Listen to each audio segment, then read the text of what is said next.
자, 이번 시간에는 지난 시간까지는 금속 재료라는 금속의 튜토리얼 개념의 교과를 진행했다면 조금 더 깊이 들어가서 금속 조직 교과에 대해서 한번 수업을 진행해 보도록 하겠습니다. 이번 강의는 9강이며 고체의 결정 구조 그리고 원자의 결합, 금속의 결정까지 다루도록 하겠습니다. 페이지 59페이지입니다. 고체의 결정 구조는 금속의 특성을 봅시다.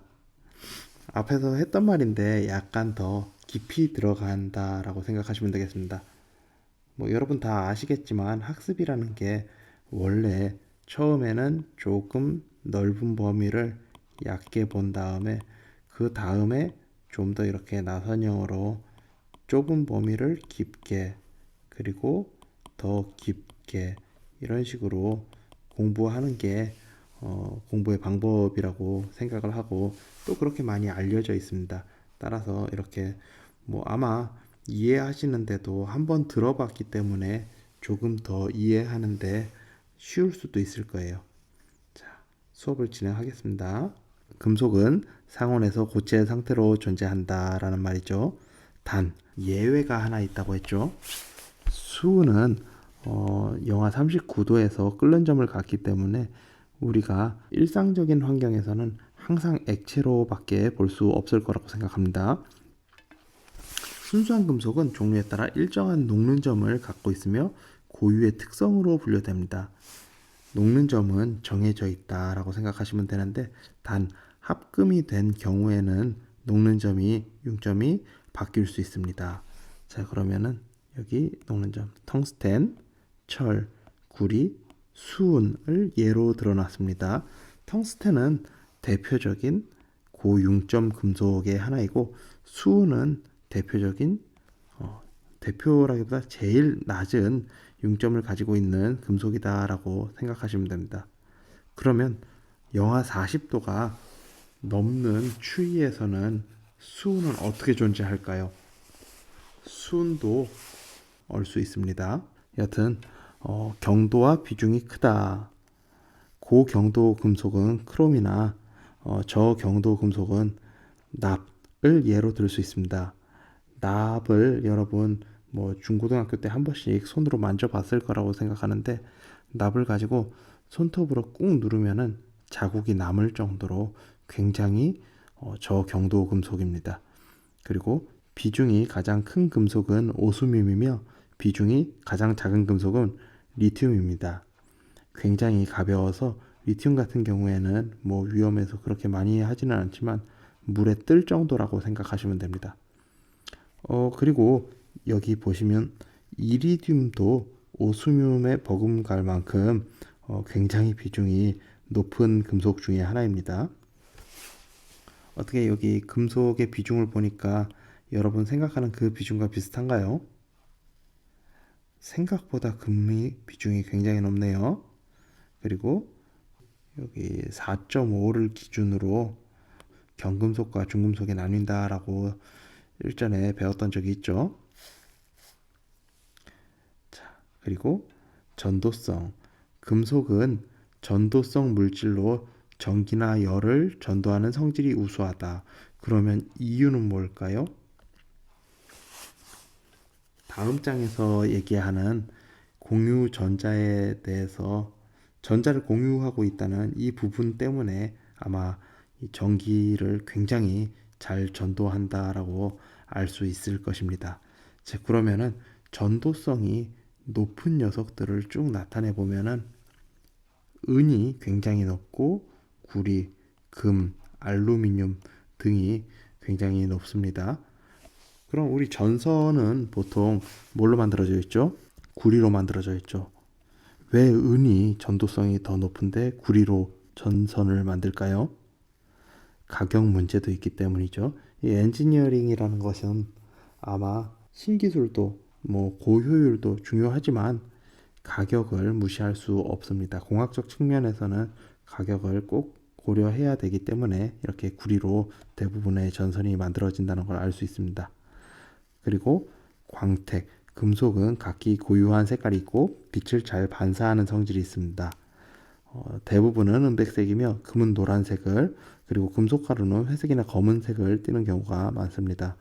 전성과 연성. 전성과 연성은 앞에서도 설명한 바 있는데, 전성은 넓게 펴지게 하는 성질이고 연성은 길게 늘어나는 성질입니다. 그러면 그 대표적인 걸로 금을 예를 들었었죠. 예, 여러분 우리 금박지라는 말 알죠? 그리고 또는 또 먹는 금 알죠? 다른 성분의 금이 아니라 순수한 금입니다. 먹는 금 같은 경우에는 굉장히 얇아서 굉장히 얇아서 우리가 섭취하게 되더라도 굉장히 소량만 이렇게 섭취를 하는 것이라고 생각하셔도 괜찮습니다. 자, 원자의 결합을 보겠습니다. 원자의 결합. 앞에서 결함에 대해서 배웠었는데 이번에는 결합입니다. 결합. 자, 60페이지를 보도록 하겠습니다. 원자는 물질을 구성하는 가장 작은 단위로 100여 종류가 발견되었으며 음전화, 양전화를 띠고 있는 전자와 원자 핵으로 구성되어 있습니다. 원자의 상태는 사람이 서서 있는 것보다 앉아 있는 게 편하고 그렇듯이 선생님도 지금 앉아 있는데 여러분 서 있을 때보다 앉아 있는 게 편하잖아요. 근데 앉아 있을 때보다 약간 기대 있거나 또 누워 있으면 더 편하겠죠. 그렇듯이 원자도 자기 자신이 그 상태에 맞춰서 편안한 자세가 있다고 생각하시면 됩니다. 예를 들어서 우리 이 상온에서는 H2O, 그러니까 물은 물 상태로 있을 때 가장 에너지가 낮게 되어 있다라고 생각하시면 되는데, 일반적인 1기압에서 100도가 넘을 때는 물로서 존재하는 것보다 수증기로 존재하는 게 더 편안한 겁니다. 에너지가 더 낮아지게 되는 것이죠. 그럼 수증기가 안정된 상태가 되는 것이고, 이렇게 상을 온도별로 나타낸 것을 우리는 상태도라고 합니다. 앞에서 우리 지난 시간에 이성분계 상태도, 그러니까 철 시멘타이트계 상태도에 대해서 본 적 있죠? 원자 간 화학 결합은 결합 상태에서 엔탈피가 감소하기 때문에 발생하며, 이것은 원자의 결합된 상태가 결합 전 상태보다 더욱 안정된 에너지 상태가 되어 있음을 의미한다. 마찬가지의 것을 조금 더 어렵게 나타냈는데, 엔탈피가 감소한다, 엔트로피 증가한다, 한 번씩 들어보셨죠? 더 에너지가 낮다라고 이렇게 간단히 생각하셔도 괜찮습니다. 화학 결합의 종류. 원자 간에는 1차 결합이 있고 2차 결합이 있는데, 이거 네 가지 암기하도록 하겠습니다. 먼저 이온 결합, 공유 결합, 그리고 금속 결합, 그리고 다음 장에 나타나는 반데르발스 결합이라는 것이 있습니다. 이온 결합은 우리 소금을 예로 들 수 있습니다. 소금. 한 원자에서 전자가 다른 원자로 이동되어 정전기적 인력으로, 이게 원동력이에요. 정전기적 인력으로 결합된 이온을 형성하며 비방향성 결합이라는 것입니다. 왜냐하면은 여기 플러스가 있고 마이너스가 있어요. 그래서 NaCl에서 플러스 방향, 마이너스 방향이 합쳐져서 중성이 되었다라고 생각하시면 됩니다. 자, 그러면 공유 결합은 우리 이거 가장 흔히 볼 수 있는 것이 물을 생각하면 됩니다. 전자를 공유하여 국부적으로 방향성을 가지는 결합으로 비교적 강한 원자 간 결합력을 가진다. 물 같은 경우에는 결합력이 굉장히 강한 편이죠. 자, 그리고 금속 결합이 있습니다. 모든 금속 결정은 원자의 최외곽 전자 하나를 방출하여 자유롭게 이동하는데, 이를 자유전자라고 합니다. 자유전자는 금속 내부를 자유롭게 이동하며, 여기 그림을 볼게요. 자유롭게 이동하며 음전화를 띠고 있어요. 그러면은 원자는 플러스 전하를 띠고 있어서 서로 전체적으로 플러스 마이너스는 중성이 되겠죠. 근데 이 전자가 왔다 갔다가 자유로워요. 그럼 전자가 움직인다는 말은 다른 말로 뭐가 될 수 있을까요? 전도성이 굉장히 높다라고 생각을 할 수 있습니다. 다만 열이 이렇게 온도가 높아진다면은 원자의 진동이 심해져서 전도성이 저하된다라고 이해하실 수 있겠습니다. 밑에 극성을 나타내는 원자도 이렇게 볼 수 있고, 또 정기적으로 대칭인 원자가 있습니다. 이런 식으로 이온 결합과 공유 결합, 금속 결합. 그러면 우리가 그 원리를 이해해야 되는 것은 금속 결합 정도는 원리를 이해해야 되지만 이온 결합과 공유 결합은 간단하게 정전기적 인력이다, 이온 결합. 공유 결합은 전자를 공유한다. 이 정도 암기해 놓고 지나가셔도 괜찮습니다. 자, 그러면 마지막으로 반데르발스 결합을 볼 건데, 방금 전에 이 이온 결합, 공유 결합, 금속 결합은 굉장히 강력한 결합으로 1차 결합이라는 말을 사용합니다. 61페이지에 반데르발스 결합은 2차 결합으로 위 세 개와는 다르게 약한 결합이라는 것입니다. 헬륨, 네온, 아르곤 등의 원자는 중성 원자로서 원자 간 인력이 거의 없으며 전하 분포는 안정된 결합이다. 이는 전자가 핵의 주위를 도는 순간에 플러스와 마이너스의 전하의 중심이 어긋나서 인력을 생성하고, 이런 운동을 전기 쌍극자 운동이라 한다. 한번 들어보시고 약하다라고 생각하시면 되겠습니다. 마지막으로 금속 결정에 대해서 이야기를 하겠습니다. 앞에서 본 적이 있죠.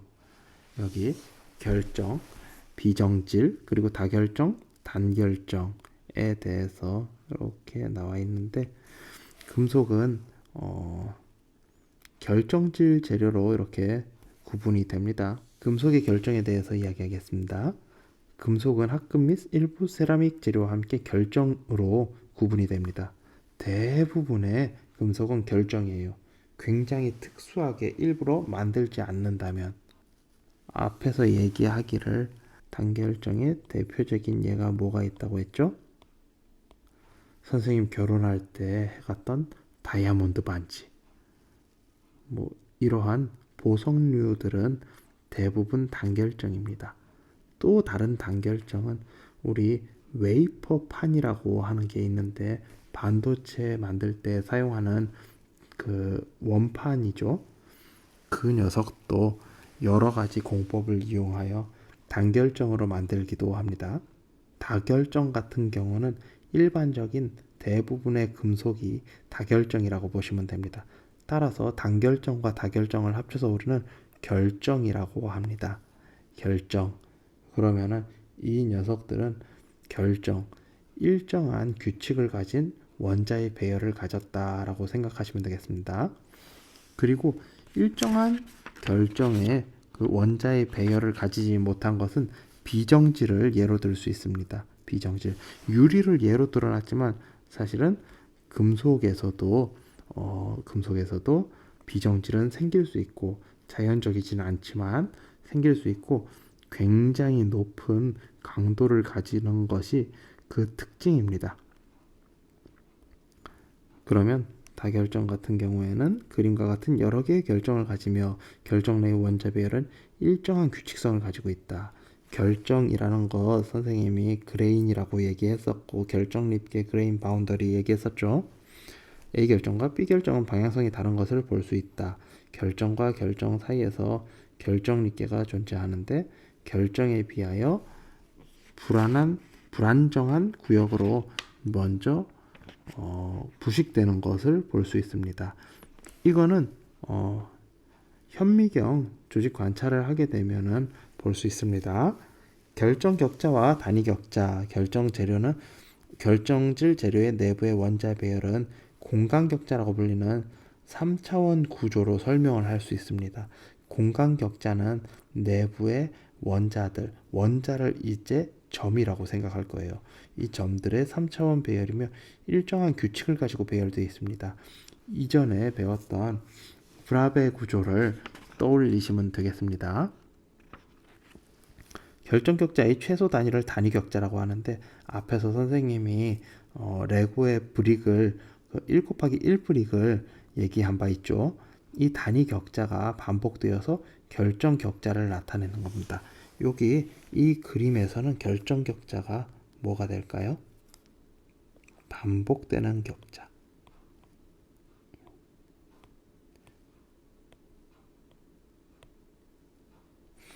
선생님이 색칠해 놓은 이 부분이 유니셀 단위 격자가 되는 거예요. 따라서 이렇게 최소 단위를 생각하시면 되겠습니다. 결정의 구조는 격자의 기초의 조합이나 원자들이 반드시 격자점 위치에 일정하는 것은 아닙니다.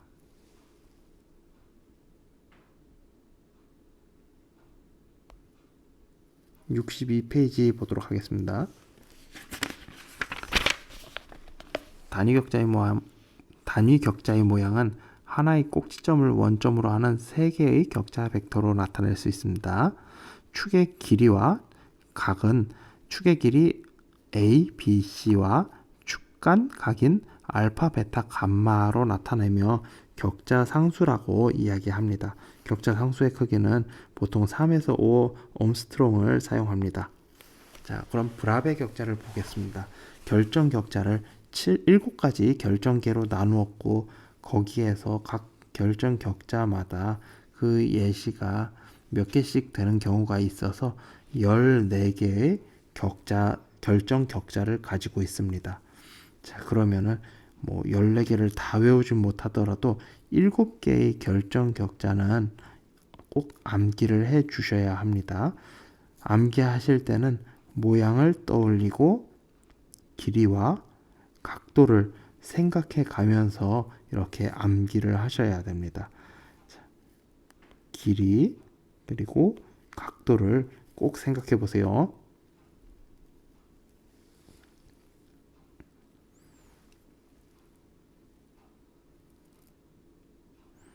사실 이 암기의 문제는 선생님이 굉장한 방법으로 이렇게 브라베 격자를 이 방식으로 암기한다 하면서 도와드릴 방법은 없어요. 여러 번 이렇게 보고 좀 암기하는 방법밖에 없습니다. 다만 선생님이 설명을 해 준다면은 앞으로도 금속 공부를 하면서 선생님이 설명을 해서 지식을 좀 더 구조화하고 좀 더 암기하기 쉬운 방향으로 이렇게 학습할 수 있도록 여러분 서포트를 좀 해보도록 하겠습니다. 자, 수고하셨고요. 이번 강의는 9강이었고, 다음 강의는 금속 결정의 종류에 대해서 강의를 진행하도록 하겠습니다.